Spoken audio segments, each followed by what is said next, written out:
Welcome to Westminster Presbyterian Theological Seminary's series of podcasts on church history. Arguably the most significant event in British church history and in wider Presbyterian church history was the Westminster Assembly held in London in the middle years of the 1640s. How the Westminster Assembly came about is interesting and intriguing. In 1638, the Scots had forged the National Covenant. This covenant was a rebellion, in essence, against the King, Charles I, and his intention to impose episcopacy on the Scottish Church. Archbishop Laud had insisted that the Anglican prayer book be read in the Scottish churches. This was the straw that broke the proverbial camel's back. This was a bridge too far. And the Scots, who had been seething with resentment for the previous 30 to 40 years over kingly royal intrusion into the life of the church, decided enough was enough. And the National Covenant was forged by a number of significant noblemen and significant laymen, and very soon it seemed the whole nation was united in its opposition to prelacy, to episcopacy, to royal intrusion into the life of the church. This National Covenant set the church in Scotland on a collision course with Charles I. And this reached another climax in 1643 when the Scots allied themselves to the English Parliament in its controversy against Charles I. And the Solemn League and Covenant bound the Scottish Church with the English Church and the English Parliament to establish, at least for a trial period, Presbyterianism throughout the British Isles. James I in 1603 had become the first monarch of a united kingdom. And the Scots were divine right Presbyterians, and they would not think of supporting the English Parliament against Charles I unless the Parliament was willing to support the Scottish understanding of polity in the church. So 1638, the National Covenant, 1643, the Solemn League and Covenant, seemed to presage a day when a uniform church polity might cover the face of the British Isles. In that same year, 1643, the English Parliament summoned an assembly to meet at Westminster. Some of the men who had been invited to take part in the assembly, like James Usher, the Archbishop in Dublin, refused to come because it didn't have royal sanction. But in August 1643, the General Assembly of the Church of Scotland appointed 8 commissioners to, quote, propone, consult, treat and conclude with the Assembly.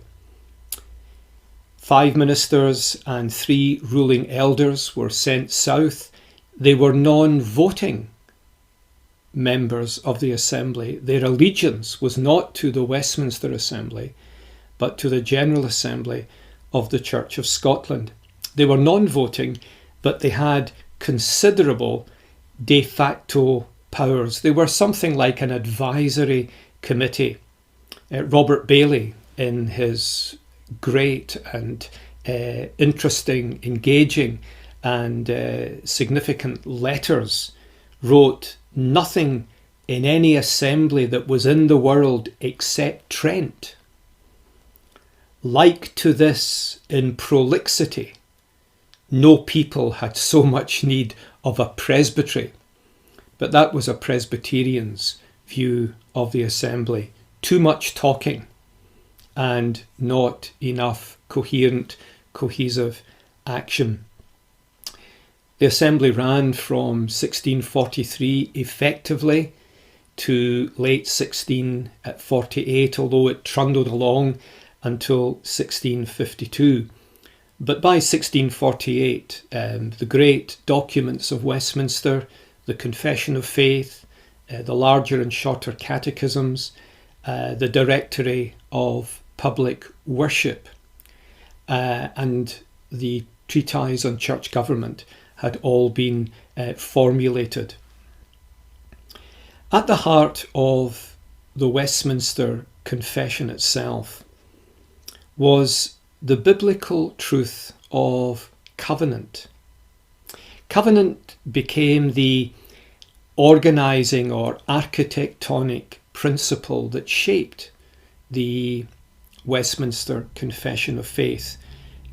Covenant theology was not novel to Westminster. A century earlier, Calvin in Book 2, chapters 9 through 11, sowed the seeds which were developed by Heinrich Bullinger and later Ursinus. And you actually can find the idea of covenant as an organising principle in a number of the early church fathers.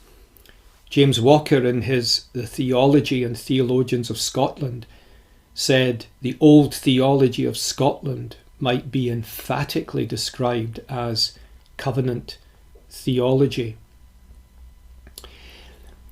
This covenant theology has been the subject of much criticism subsequent to Westminster, in particular in the last 150 or so years. In more recent times, T.F. Torrance and his brother J.B. Torrance sought to expose the theology of the Westminster Confession as being un-Calvin and, more significantly, of course, unbiblical.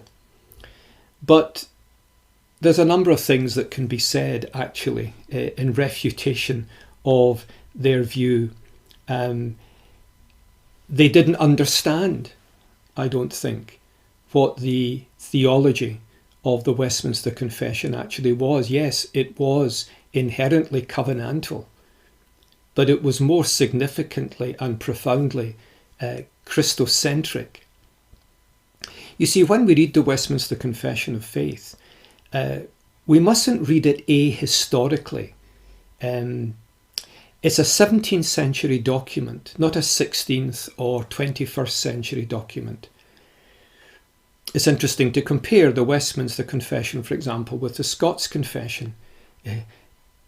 For example, on the area of predestination, it would surprise many to realise or to discover that the Westminster Confession is far more moderate, nuanced, asymmetrical than the Scots Confession is on predestination.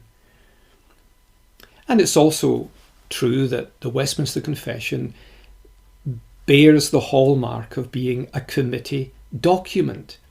And in places, actually, that is obvious. So we must read the Westminster Confession within its historical context.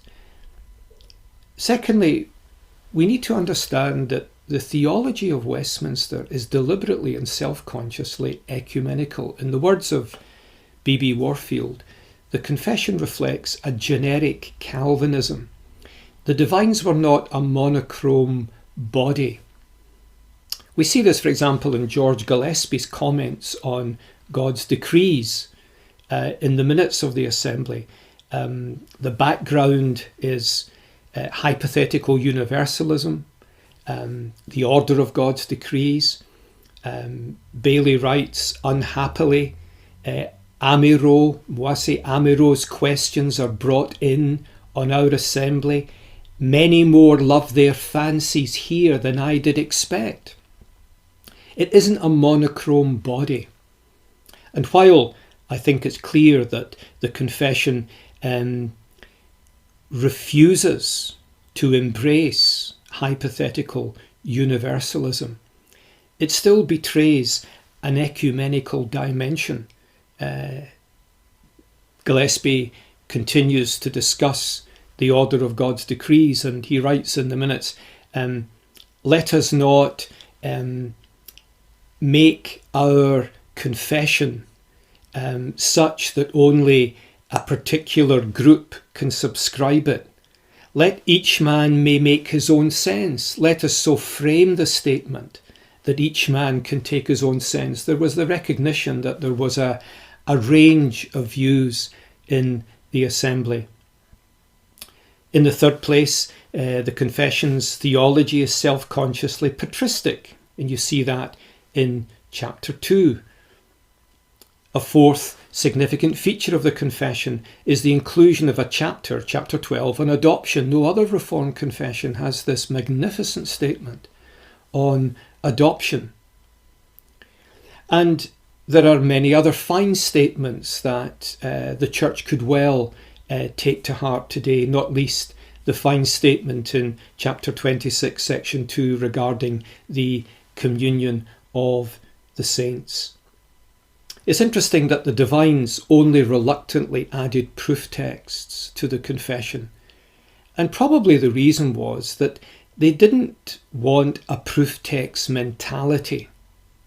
Their vision was a biblical theological approach to the revelation of God in Holy Scripture. In our next podcast, we will continue to look somewhat at the documents that were prepared and that were subscribed by the divines at Westminster.